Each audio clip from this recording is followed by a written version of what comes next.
Ever since I was a little girl, I always dreamed about being a mom. And I had a timeline. I figured I would be married by 24 and my first child would come at 26.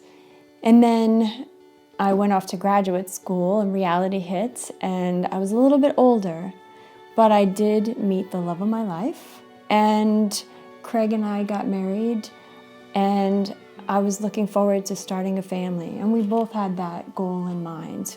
We thought that would be not a problem. We thought that's what happens. You get married, you start a family, and things just happen, and you get a house, and everything rolls along. We quickly found out that that wasn't how things worked. The way we let it stay. We started going to doctors and we started getting strange answers to our questions, negative answers.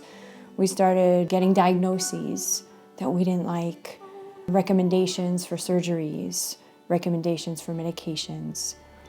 Then we started doing what we were told from various doctors, and things still weren't working. And there was still no family. And we went to 12 specialists in 4 different states. We went all over the country. We tried everything. We tried different experimental things. I've had surgeries, medications from different parts of the world. I've injected myself with a lot of medications, and nothing was working. 8 years of trying, and I know I felt very hopeless. I was frustrated. It wasn't supposed to be this hard. You look around all your friends, your families, they having babies, and it's supposed to be easy. It wasn't easy for us. Seeing one doctor to the next doctor, saying, oh, this is going to be easy. Oh, you do this, it'll happen. It didn't. We were trying everything we possibly could, and we were getting really low. Maybe this is not supposed to happen to us. It didn't make any sense. I felt like, what had we done wrong to deserve this? It was just a really painful time.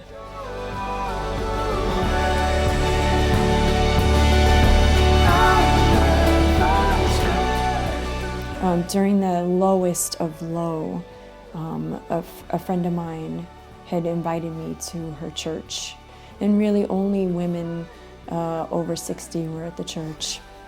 And while I was there, I was, crying, and the pastor had gotten up and he said he felt that the Lord was telling him something.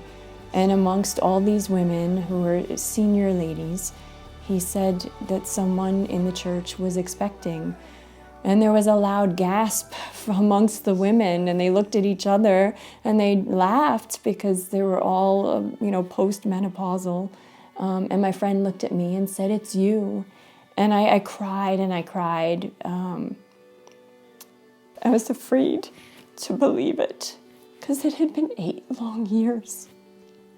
And I let a little bit of hope in, and I was scared, but I took another pregnancy test. I waited the 2 minutes. It was 2 minutes. It was like a lifetime. And I looked at the stick, and for years, 8 years, I had seen that one line, and I saw 2. And I took another one, and there were 2 more lines. And then it started to sink in, and I felt like God was really saying, no, you're pregnant. And I really started feeling it. I had the stick, and finally Craig walks through the door. And he said, what is it? And I said, it's positive. I go, positive for what? And I was like, no, and you told me you were pregnant.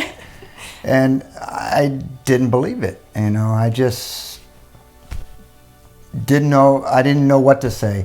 And I was just bawling to the point where I said, this is happening. Yeah. I'm going to be a dad.